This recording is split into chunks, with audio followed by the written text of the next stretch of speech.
Kalonzo kwa saa hii amesha tense, na ametense in a manner that anataka akue favored, hataki kumenyana. Kalonzo ni mtu anapenda utapeli in one way or the other, and I won't fear saying that. Kwa sababu gani? We can remember Kalonzo alipopita katikati yao, alikuwa anapita katikati ya kina nani? Anafikiria hapa sasa pia hawa ni zuzu watapita katikati yao. Hao watu walijanjaruka. Hutaniibia mara ya kwanza, mara ya pili, mara ya tatu na niseme tena utapita katikati yangu. Because secondly, Kalonzo amekuja kwa hii nyumba ikiwa nyumba ambayo tayari ishapangwa. Hello. Okay. Umemaliza? Nimefurahi mwenzangu akiniambia siji huko sija anamaanisha wapi akakunganganiwe. Kenya kule kwanza. Oh, Kenya kwanza. Kenya kwisha. Kenya kwanza haina ubaya wowote. Azimio haina ubaya wowote. Lakini sisi hapa tumeamua acha tu support Azimio. At least Azimio iko na wanaume wameshapigania nchi, wamepigania katiba yetu, wako na maono ya raia at heart. Unasikia? Wale wengine wamekuwa tested. Umeona example, naweza kosa evidence lakini iko kwa public domain. Wamekuwa tested. Wamepewa mpaka pesa wajenge dam, wajenge watu wao dam. Pesa imeenda wapi? Wamepewa mpaka. Sasa hiyo mfuko wanasemanga ndio hiyo pesa ya damu imeingia. Unasikia? Wale wengine tumesikia wakitudanganya, wakituambia 2017 na 2013 in 6 months time tutawafanyia hii na hii na hii. Unatumia akili gani akuja tena arudi kukuambia sasa ile 6 months hakufanya chochote, anarudi kukuambia kizungu kingine za bottoms up na unaingia box yake haraka haraka. Unatumia akili gani? I want to inform the house ya kwamba Dr. William Ruto alikuwa anaambia wananchi ya kwamba in 6 months uwanja itakuwa imejengwa Kisumu. In 6 months we shall have Kasarani, lakini of which sawa, nimechukua information. Mr. Speaker, huyu ana information. Hata niendelee nimalize.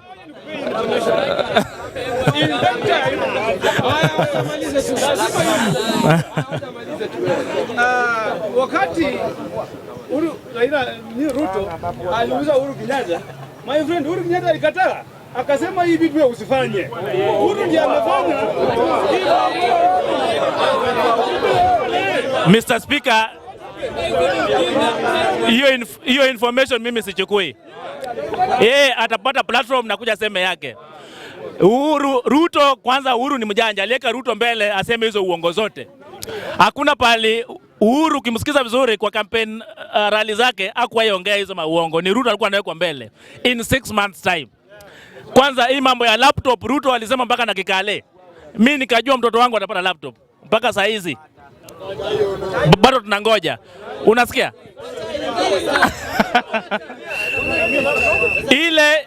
Ile ilikuwa ni serikali ya Jubilee. Ngoja. Sawa. Mr. Speaker, serikali yenye ilituagiza hiyo ilikuwa ni serikali ya Uhuru. Uhuru ni president na Ruto ni deputy. Na hadi saa hizi bado Uhuru ndio president. Haya, wewe njoo. Umeelewa mada? Mada ni Kalonzo anasema hawezi fika mbele ya betting kwa sababu ni watoto. Asante sana bwana Speaker na wabunge wenza. Ukiwa mwizi na unaenda kujulikana ya kwamba umeiba, huwezi kubali ukuwe investigated. Kalonzo is a coward ambaye anajua kwa kile kiwango ambayo sasa watu wamefika hawezi akamenyana. Kuna ligi ambayo ukiona kwa umbali unaogopa, kwa sababu pale ni watu ambayo wanaenda kukuambia ukweli dhahiri shahiri. Kwa hivyo Kalonzo kwa saa hii amesha tense, na ametense in a manner that anataka akue favored, hataki kumenyana. Kalonzo ni mtu anapenda utapeli in one way or the other, and I won't fear saying that. Kwa sababu gani? We can remember Kalonzo alipopita katikati yao, alikuwa anapita katikati ya kina nani? Anafikiria hapa sasa pia hawa ni zuzu watapita katikati yao. Hao watu walijanjaruka. Hutaniibia mara ya kwanza, mara ya pili, mara ya tatu na niseme tena utapita katikati yangu. Because secondly, Kalonzo amekuja kwa hii nyumba ikiwa nyumba ambayo tayari ishapangwa. Yeye amekuja akaleta mshumari mbili ya kufungia mlango, sio ya kujenga nyumba. Akitaka avungoe hiyo msumari aende nayo, tuone kama sisi hatutatafuta msumari yetu. So it is just very simple. Kalonzo came in akijua hii nyumba tayari ishapangwa na kuna wale watu ambao alipata pale. Na tukiacha hiyo, tusipoangalia ni nani alikuja wa kwanza, nani alikuja wa pili, pia tunaangalia ni nani ako na maarifa ya kusaidia uongozi uendelee. Kwa sababu tunasema ya kwamba tunataka ule uongozi wa kusaidia mwananchi. Kuna ile kikundi kingine ya wezi kwanza, wanasema pesa mfukoni. Wewe mwenyewe huna pesa mfukoni mwako, pesa inaingia kwa mfuko yao. Yes, Kenya kwanza, pesa mfukoni mwao. Na wasafanya hiyo no tukaona there are living testimonies and example. Arora and Kimwarer Dam, pesa iko kwa mfuko ya Ruto. Na wewe ni mjinga na kuambia pesa mfukoni, ukiguza mfuko yako haina kitu, yeye akiguza yake iko na kitu. Who is a fool between the two of you? So Ruto is thieving you. Anasema pesa mfukoni. Hello, anasema pesa mfukoni kwa sababu tayari yeye ana pesa mfukoni mwake ya Arora and Kimwarer Dam. Ako na pesa mfukoni mwake ambayo anakula pesa ya hoteli ambapo alipiga watoto tear gas. Ana pesa ya mfukoni ambayo miradi ya laptop. Sasa ukiangalia watu ambao walikuwa napewa tendi ya stima. William Samoei Ruto alikuja na akachukua hiyo tendi saini yake. Pesa inaingia mfukoni mwake. You will not interrupt Mr. Speaker.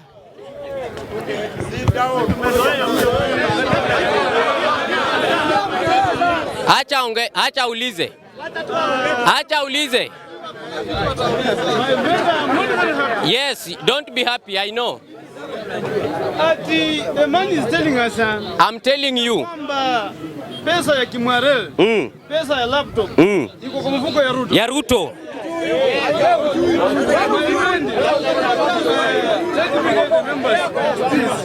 Well, listen, my friend, I am dealing with the intelligent. What I know very well, people, Kenya Kwanza people, Kimwarer, information. Okay. I'm not the man. This is a man or a girl. So I want to tell you this. You see, stupid. I told you this person. Speaker, I can't be insulted in this house. Protect me. Sorry, my friend. So,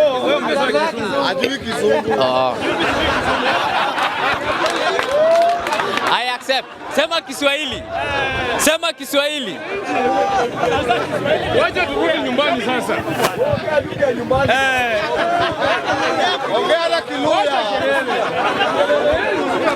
Sema Kiluya atatafsiri. Haya. Can you sasa flow na Mr. Speaker? Wameniruhusu niongee Kiluya, alafu jamani atanganyika. Wananchi wameniambia. Speaker amekataa. Sawa, thank you. So nilikuwa nauliza member ya kwamba anatuambia kwamba pesa za Kimwarer na pesa za laptop ziliingia kwa mfuko ya Ruto. Sisi hakuna mahali penye tuliona wakitoa pesa za laptop wakipea Ruto. Hakuna mahali penye tuliona. Inafaa tukue na fact, my friend. Okay. I want to give you one. Thank you. Ingine iko. Thank you. Hauwezi kuwa unatuambia kwamba unajua tu ongea na kushikia, ongea. Hauwezi kuwa unatuambia kwamba ati Kimwarer Dam pesa zinaenda kwa mfuko ya Ruto. Na wewe ni msomi, unajua tu venye sheria, venye contract, venye huwa inapewana. Hiyo kazi ilikuwa national government under government of Wasingishu. Hiyo kila kitu iko na document. Si hiyo vitu yote iko kotini. Kaa chini nikueleze. Kaa chini.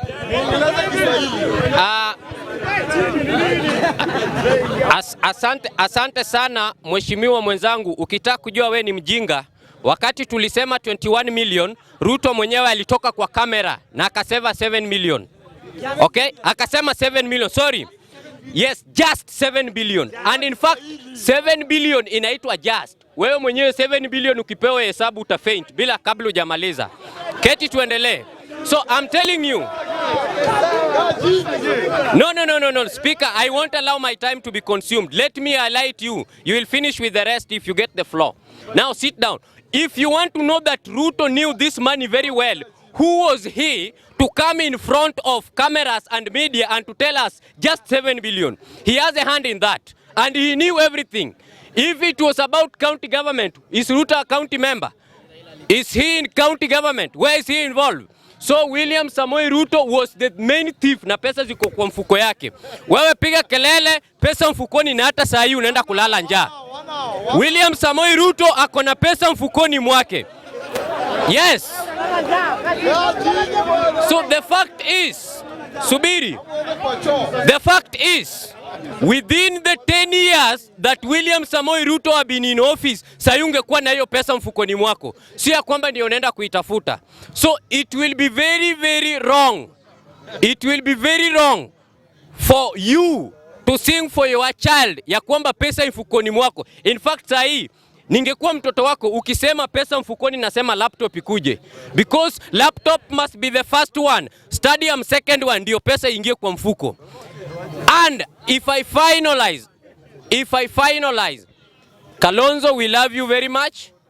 Welcome on board. You are our very intelligent brother, but you must face zile mipangilio ambayo tumeweka kwa nyumba. Wewe ulikuwa kama mke wa tatu, tafadhali kaa chini tukueleza mahali tutakujengea nyumba yako. Kwa Kijaluo tunasema idhiang duong. Tumbo ya ng'ombe ni kubwa. Wewe ukikuja tutakupea hata nyimbichi. Utakuja tutakupea hata matumbo. Wewe bora utafaidika, tutakujali. Na hiyo matumbo tutakaranga vizuri sana. Mutapenda na utalamba mikono mpaka kesho. Asante sana.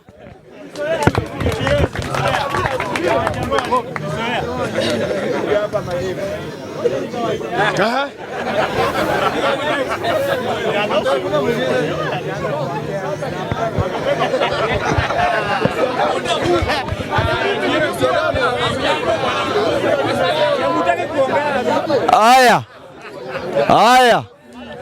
Fulei tulie kwanza, niingie kwa debate. Kwa sababu hii Kenya watu wanadanganywa. Mtu akikuja kukuambia ati ilikuwa 7 billion. Wewe kwa familia yenu kuna mtu amepata 1 million? Hakuna. Ndio maana nasema Raila Amolo Odinga tosha. Yaani mtu anakuja kukuambia ati unajua 7 billion unaweza kula miaka ngapi wewe? Ama familia yenu inaweza kula miaka ngapi? My friend, wacha kuenjoyiwa na Ruto bwana. Mimi nataka niingie kwa debate.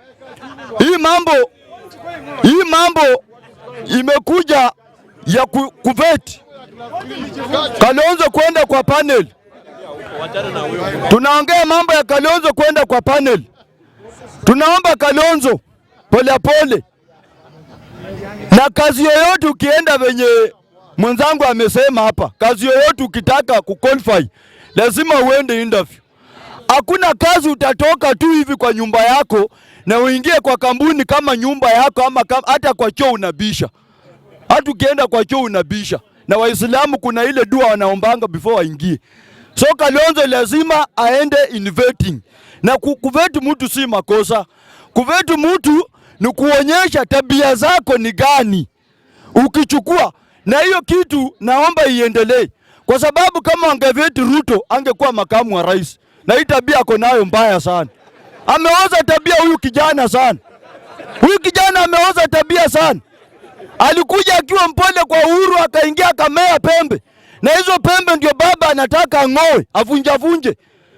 Na nilimuuliza jana, akishakuwa president venye anasema atachukua, akikuwa na makamu yake mwenye atachagua, kama akichagua Musalia atakuwa na bahati juu Musalia ni mpole. Lakini akichagua mtu mwingine, alafu amfanye venye anafanya hivi Uhuru Kenyatta, Ruto atamnyonga. Hiyo ni kwa 100%. Kwa sababu Ruto ile style yako nayo hii Kenya, si style mzuri. Yaani baba yako anaongea, wewe uko kwa boma. Baba anaongea, wewe unaongea. Baba anaongea. Kama umeshika mayai usiende ununue shamba yako. Alisema mzuri, serikali imemnyang'anya mamlaka. Kama serikali imemnyang'anya, wakati Jaramogi Oginga aliona Kenyatta mpeleki mzuri, aliresign. Wakati Raila ameona pia mambo haiendi mzuri, aliresign. Na Ruto pia yeye resign, atoke awache kukula mshahara wa serikali. Hakuna mahali wanasimama anasema Raila Amolo Odinga ndio makamu wa rais. Wanatambua Ruto kama makamu wa rais. Naambia Kalonzo najaribu kumpatia advice. Na Kalonzo ni mtu ameshajua. Ile rules alikuja nayo kwa Azimio walitimiza. Rules ya kwanza alisema anataka Azimio iwe Azimio Kenya kwanza. Hiyo ikatumia. Akasema anataka running mate hapa Nairobi. Hiyo wakampea.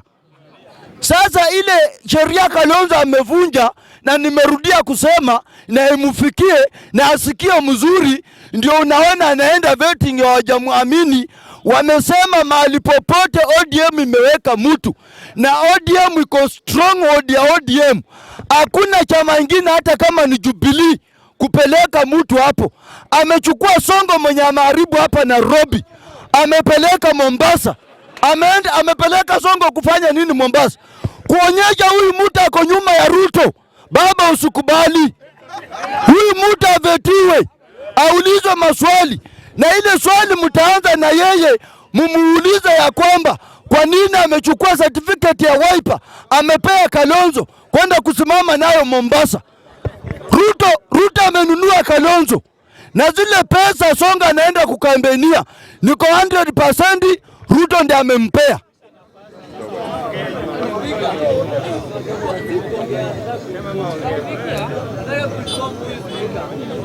Anasema kwamba Kalonzo kuja mkataba ya Azimio. Wakati anachukua mtu anampeleka Mombasa ya gavana na ilikuwa kwa mkataba ya Azimio.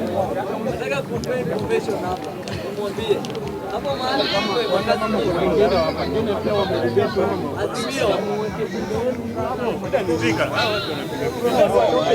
Kama tufanye peleka bunge yako huko mama.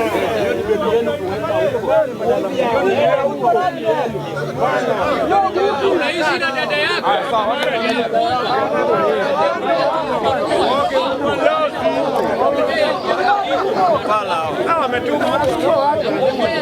Na spika na kiongozi kwa kutuletea maendeleo, afanye tu kazi, lakini asije akakwama hapo mbele, aendelee na kufanya kazi. Isikuwe tu ya muda ya siku chache, aendelee tu. Mr. Speaker, hii mambo ya Kalonzo ni mambo mzito, na tukiangalia kwa gazeti zetu za leo, hiyo ndio headline, hii mambo ya Kalonzo. Kalonzo amewahi kuwa ministers kwa ministries mingi sana. Kalonzo has been a vice president of this country. Kalonzo amefanyia mambo mingi hii nchi, hata kuliko wanasiasa wengine ambao wamechipuka leo. Swali yangu ni hili, Mr. Speaker. Kalonzo anaweza kuwa haje subjected kwa interview, yet there were MPs who were given direct tickets. Mr. Speaker, Kalonzo is a senior politician in this country. Tusidanganyane ati mnataka kubebea Kalonzo ati sasa Kalonzo ameingia Azimio. Kalonzo is a very senior politician in this country. Kama unaweza patia a mayor MP direct ticket, why can't you also give the Kalonzo a direct VP? Mr. Speaker, hii mambo ya kudanganya ati tunataka kubebana, Kalonzo deserves to be given a VP even without any interview. Because what credential do you need? Kalonzo has contested for presidential election. He submitted his testimonials before IBC before. What else do you need? I just have thank you very much, Honorable Obiero from Nyatike constituency. I just want to tell you this. You know, when you have very bright, a group of very bright, kila mtu karibu uwezo yao inatoshana, you must get a special way of dividing these people. because ukichukua huyu mwingine atalea. Ndio maana the interim interview, hiyo commission imechukuliwa kwa sababu hawa watu wote wako na hiyo qualification yenye unasema Kalonzo ako nayo. And also mama wetu Martha Karua. Tukiunderline hizo. So there is a special way yenye lazima utaweka kugawanisha hawa watu hii rasilimali. Kwa hiyo group yote tunaongea kwa president. Huyo haiko kwa flow, huyo haiko. Okay, kwa hiyo group yenye unasema hakuna mtu mwenye ashakuwa na kuna mtu mwenye uko na uwezo zaidi ya kukua. Ni vile hajapata hiyo chance. So he can act better than even huyo mwenye tayari alishapewa. So I want to inform you that hawa watu wote wakiwa wajanja, lazima tutafute an amicable way of dividing this thing peacefully. Na wewe ukishaanza kufura kumaanisha uko na nia mbaya. Asante. Sawa, kidogo swali alafu ndio uendelee. Aya, asante sana. Niko na swali kwa huyu ndugu yetu.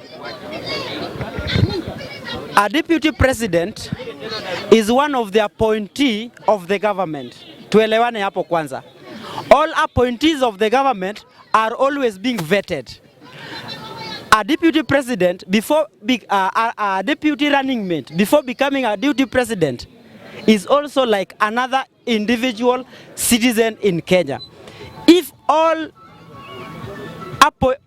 the ministers forming the executive are being vetted, and we believe that deputy president is an appointee of the government, why can't we vet him? Mr. Speaker, thank you very much. I will start with my friend. Then I will address the other member that I just left the floor. The honorable member, I don't know whether you are in Kenya or in Uganda. I don't know you are reading which constitution. The Kenyan constitution, which is a presidential democratic constitution, reads very well and is very explicit clear that a deputy president is a running mate of the president, not an appointee or in any way by the government. So don't cheat the house. And I want to tell you where you go and read. Just be patient and relax. I want to educate you softly and squarely so that you are well informed. Go and appreciate your time and pick the Kenyan Constitution 2010 and read chapter 9 of the Kenyan Constitution. You'll understand that position very well. And how a deputy president comes into office. A deputy president does not come in office through a competitive form. A deputy president comes into office through an elective format. You are right. Thank you. You are right. Yes. That and I'm done with. I don't need to answer more than that. I'm done with that. Because this is not an election. Another thing. That is why if you see a ballot paper of a president, you will see the name of the president and his picture and the name of the deputy president and his picture, which means they are going through an elective what? Process, not an appointive process. That is, I'm done with. I don't need to answer that. Another thing. Go and read the constitution. I'm not Sijamisi Kasirikangi. Another thing, Mr. Speaker. My friend that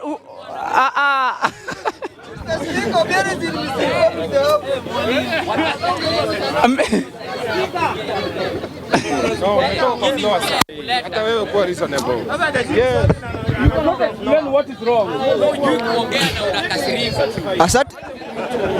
Asante sana Mr. Speaker. Mr. Speaker, Obiero tunaongelea mambo ya Azimio. Obiero anaongelea mambo ya Kenyan Constitution. Yes.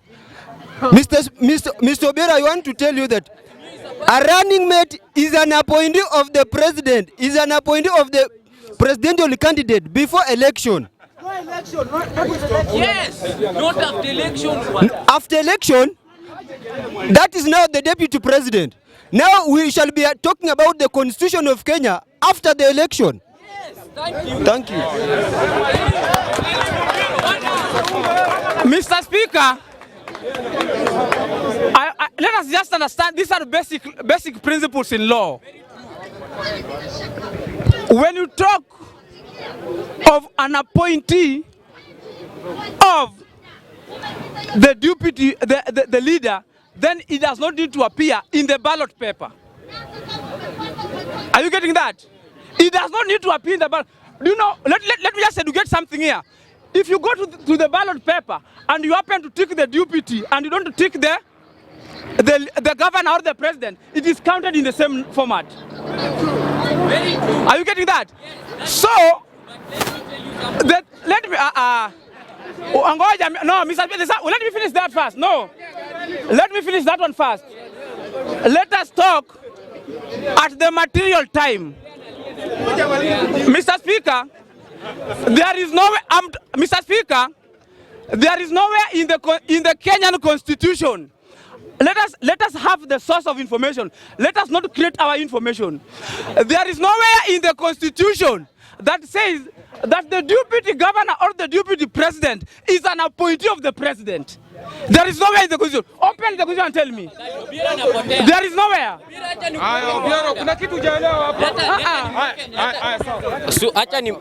Okay, Obiero, we are talking about two things here. Achana na running mate ambayo tayari washaenda kwa debe. Hawa tayari wako kwa ballot paper. Before wafike kwa ballot paper, which critical do we use to get this running mate? Unasikia? Baada tujafika kwa ballot paper. Achana na mambo ya ballot paper, ndio sasa tunataka tupeleke watu kwa ballot paper. Mr. Tulia kwanza. Tusibishane. Nataka tuelewane. Mr. Speaker, one is said to be in, wacha nikwambie, at what point do you start executing your powers? Yes. At what point? After election. After election. That's where the constitution is valid. That is where the constitution is valid. Yeah. That is where the constitution is valid. Yes. That is where the constitution is valid. That is what we want. That is where the constitution is valid. You are now speaking. Unasikia? You are now speaking. Now you are making sense. Let's go on. Now you are making sense. Hey, you are making sense. Mr. Speaker, you see, Mr. Speaker, hawa watu hawataki kuamini ukweli.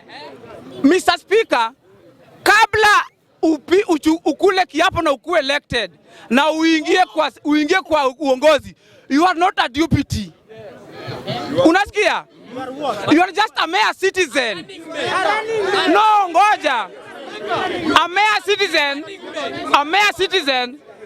Ngoja, wacha nikueleze. You are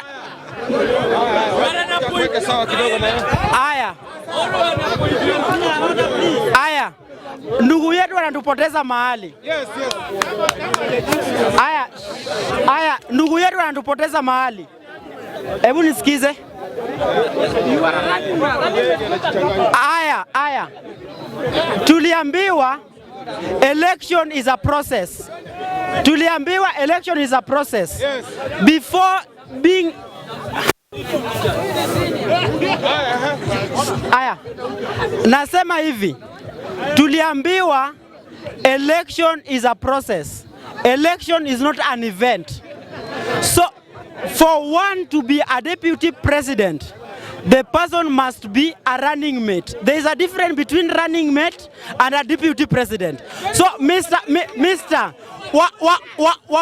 running mate, let me tell you, running mate, we normally being told in that constitution that a presidential candidate shall nominate his or her running mate.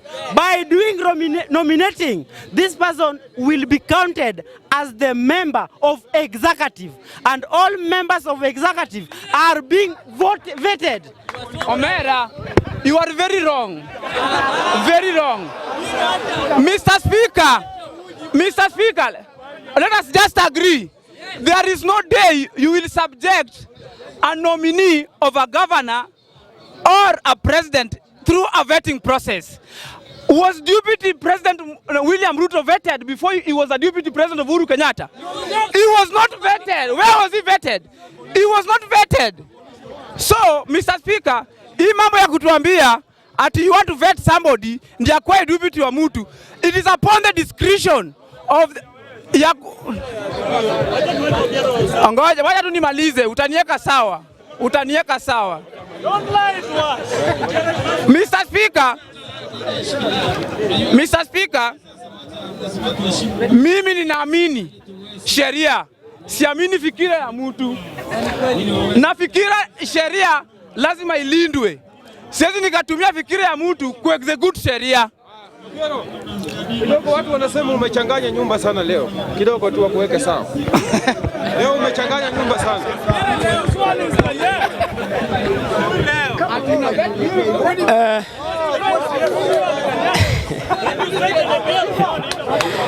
Oh, Mr. Speaker. Mr. Speaker.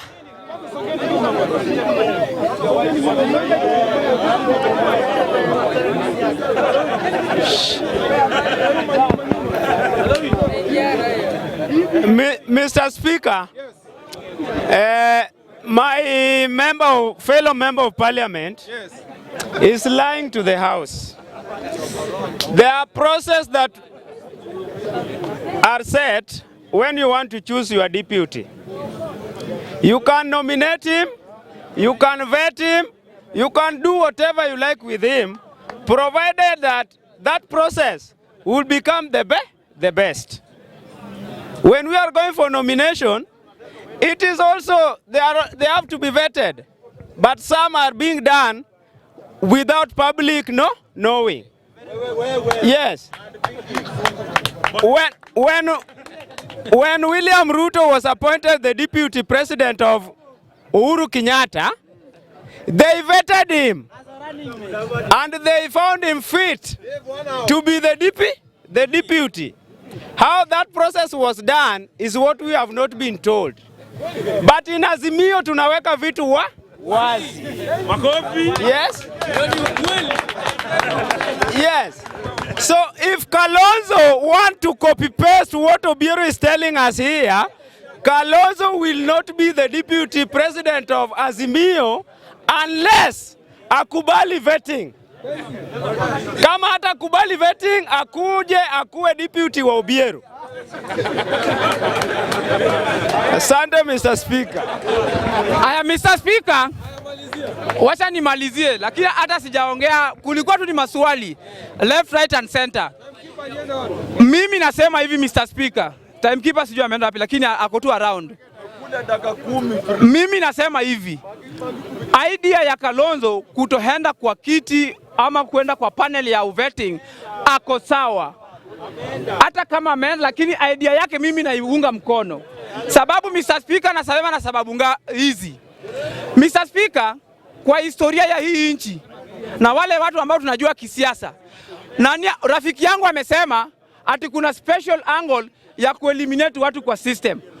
Ukiangalia hata ulize mtoto mdogo ama hao watu wote ambao wakana Kalonzo, who is more competent than Kalonzo kwa watu wengine? One, siasa is not about the knowledge you have. Siasa is about the numbers you can bring on the table. You can be as knowledgeable as Jesus Christ, but you can bring 0 votes on the table. So today, if we take Kalonzo Musyoka, if you take Martha, no, just be patient. I want to finish. I want to finish. I don't want to stand here like. If you look all those people who have been brought on the table. If you look at the strength of Kalonzo, even in bringing votes on board, Kalonzo has the best numbers that he can bring on the table. As compared to Martha Karua, as compared to Charity Ngilu, and as compared to even the rest. So you cannot say that you can do away with Kalonzo in this politics. But him as Kalonzo, he has his own rights to deny or to put himself before this panel. Unaona? Sasa musitalazimishe ati Kalonzo lazima kae mbele ya panel fulani ati ndiye akwae deputy. Hiyo ni uongo na tutaitikia. Haya, haraka taka mbili. Huyu amesema hapa. Sawa. Yes. Yes. Let mathematicians like us now dispense wisdom. When we talk about numbers, Martha Karua has numbers more than Kalonzo. Follow my arithmetics. Kura za Ukambani ni ngapi? Is 2 point something. Kura za Kikuyuni, Martha can bring 40%. Za Kikuyuni, if you calculate 40% ya Martha Karua, is more than 100% ya Kalonzo. And that is the truth. So if we talk about numbers, Martha Karua has numbers more than Kalonzo.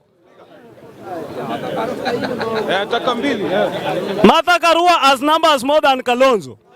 And I want to tell you something. Don't compare a party with a coalition political party. Those are two different things. Sasa kama kuna mkakati yenye Azimio wameweka, kama unataka kukua deputy president, please just follow. Ile ya Ruto ilikuwa different, Jubilee ilikuwa party. I rest my case. Haraka. Okay, nikimalizia kuna kitu Mr. Obiero ambaye ametoka kwa floor anasema ya kwamba Kalonzo ana numbers. My friend, we don't want numbers. Numbers, skiza. Numbers we will get depending on the work we are going to do to mwananchi. Wewe hapa na ujinga yako unasema bottom up. Wewe hapa na ujinga yako unasema pesa mfukoni. Alafu subiri. Nyamaza nikupe information. Then no.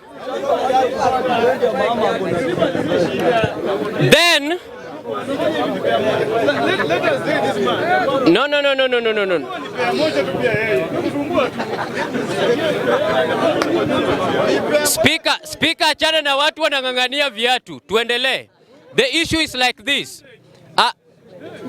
Hello, what I'm saying, Mr. Speaker, usiangalie mtu sababu ako na numbers na ana maendeleo. So there are those strategic zenye tuko nazo. Tafadhali nyamaza, kama unataka pesa ya kunyoa ndevu niambie nikupe. Nasikia? Ni mimi niko naongea, acha kuniongelesha attend. Unasikia? So tafadhali acha nizungumze.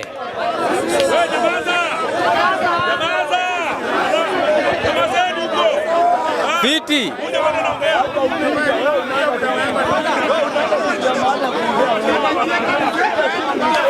Watu wakubwa wanaongea, nyamaza tafadhali. Kuja kwa flow uongee. Kuja nikupe nafasi basi uongee. Kuja ingia uongee.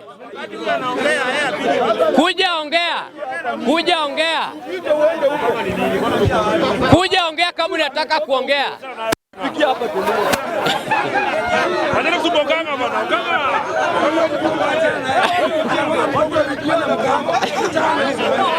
Now, namalizia hivi. Ni wewe mwenyewe unapiga nduru ya kwamba unataka pesa mfukoni. Alafu nakuja hapa unatuambia kwamba tuchague Kalonzo kwa sababu wako na numbers. My friend, imefika wakati tunataka watu wako na maendeleo. Na tunataka watu ambao waliweza kupigania hii maendeleo jadi zetu kabla sisi hatujazaliwa. Walipigana na bado wanapigana mpaka wa leo. Ukisikia watu ambao hawawezi nunuliwa na pesa yoyote ni watu kama kina Martha Karua. Kalonzo ashanunuliwa na tunajua hiyo. Kuna hiyo track mpaka kuna mahali aliitwa watermelon. Hatutaki kuingilia hiyo. Sasa ile kenye tunataka ni watu ambao wanatupea development kama kina Martha Karua. Asante Mr. Speaker. Thank you. What are you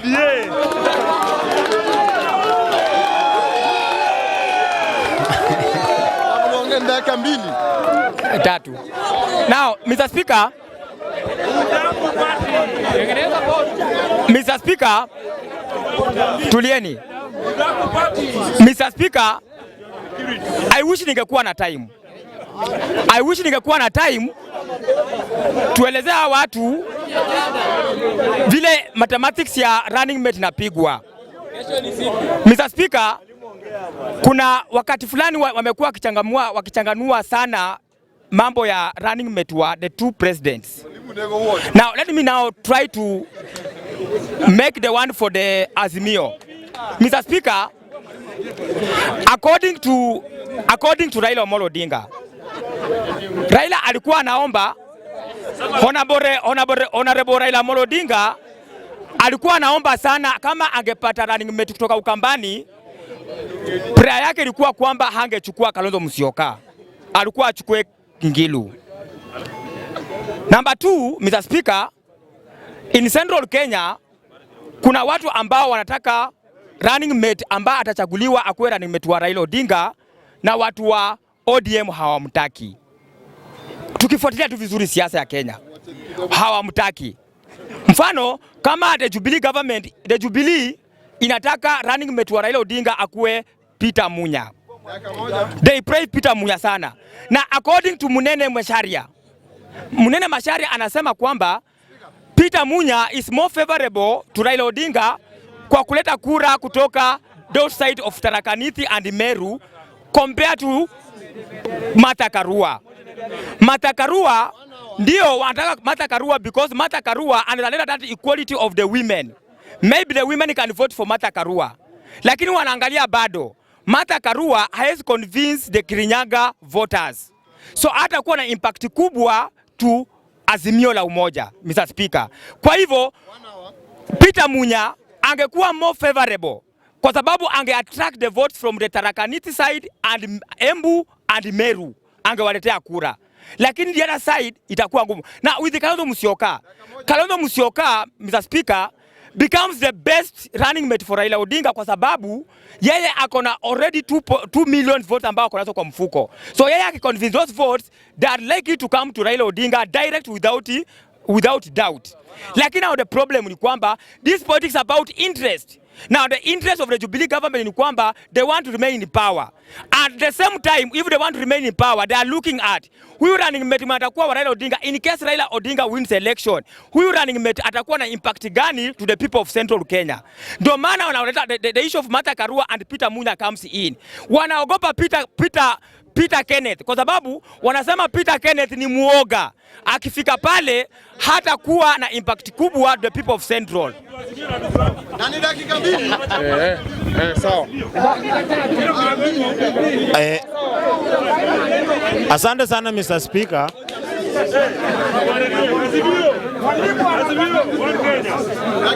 Okay, asante sana Mr. Speaker. Mimi nataka kusema hivi. Kuna time nilikuja hapa nikasema wakati Ruto ameenda US, ameenda kuwekea Kalonzo pesa kwa kunia amletee, watu wakaanza kupiga mdomo hapa. Na sasa hivi mnaona ile nilikuwa nawaambia imeanza kufanyika. So mimi ile kitu nataka kuambia Kalonzo ashanunuliwa, ako tu Azimio kama yule mtu anakuja spy. So ile kitu yenye iko sisi tunajua Kalonzo ana command ile for za Ukambani. Ile kura ya Ukambani na ile kura Kalonzo anaweza leta kutoka Ukambani na ile Karua anaweza leta kutoka Central, you cannot compare. So mimi naomba kama Raila anataka kuwin election asubuhi na mapema, achukue Kalonzo Musyoka akuwe kama running mate wake. Kama si hivyo tulia niko na wacha nimalize kitu naongea kwanza ndugu. Yes, ndio nataka kumalizia. Tulia na wewe unaona una interrupt. Ni sawa, tulia nimalizie. Nataka kumaliza nikisema hivi. Kama Kalonzo atachukuliwa kama running mate wake, ndio maana hata Ruto yeye mwenyewe anasukuma Ruto anasukuma Kalonzo apewe kuwa running mate wa Raila, which means akishapewa huyo running mate wa Raila, yeye atakimbia wapi? Western, achukue Mudavadi akuwe running mate wake. For the Central wakuwa wamedivide katikati. Asante sana. Haraka. Dakika mbili mwanaume.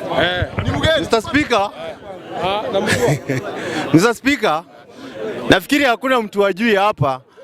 Unajua Azimio hatuhitaji, Raila hahitaji numbers. Sasa tuko na rais. Kitu tunatafuta ni deputy. Na ule deputy anatafutwa, Kalonzo akuwe na numbers, asikuwe na numbers, lazima asipoe na ile vetting, ule mtu atachukuliwa atakuwa tu deputy. Na Raila bado atakuwa president. So sijui ni kwa nini mnashinda mkisema Raila hatashinda hii kura, atanahitaji numbers. Hakuna numbers Raila anahitaji. Raila ashakuwa president. Na wenyewe mmeenda mkaregister line, mkashika namna yeye ID. So tuache hiyo maneno. Haya, nini?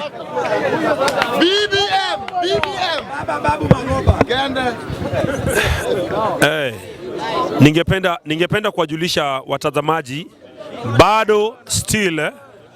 bado tupo na ile mikakati yetu ya kupata speakers. Kwa hivyo tafadhali, mchango wako kupitia namba ambayo tuliitoa jana itasaidia kutekeleza mikakati ambayo tuko nayo kama wanabunge. Bado tuko na plan ya kupata tent, maana wakati mwingine mvua inanyesha na tunakosa kujadili masuala ambayo ni ya muhimu. Kwa hivyo msaada wako ukitupatia hata kama ni 100, 220, hata kama ni 1500, itasaidia katika kupata speakers, itasaidia kupata tent ambayo ni nzuri. Na hii bunge, wanabunge wote tunakaribishanga kila mtu, hata kama ni mtu wa independent, na tuko tayari kuhakikisha kwamba tunajadili kila masuala yanayotusumbua sisi kama Wakenya kwa ujumla. Na wakati mwingine tunaongelea kuhusu masuala ya nyumbani, unapata akina baba wamepata kusaidika kutokana na masuala ambayo yanawakumba wakiwa kule nyumbani. Kwa hivyo tunakuomba tafadhali, mtazamaji popote ulipo, kama ungependa kutupiga jeki katika kuhakikisha kwamba tunapata vinavyohitajika kuweza kuchapa kazi katika hii bunge yetu, namba tulishapeana pale, na ukitoa chochote kile Mungu atakubariki na tuendelee mbele. Wamama wenzangu, so far tumefikisha 350k kwa akaunti yetu ya chama. Tufanye aje na hizi pesa zetu? Naona tununue vitenge zinafanana. Hapana, tununue sufuria za non-stick. Tununueni kate. Ai, wamama wenzangu, vote tununue kaploti. Kuna watu wanauza plots na nyuki. Hebu tuwapigie simu watupe uhondo. Hello. Thank you for calling Optiven.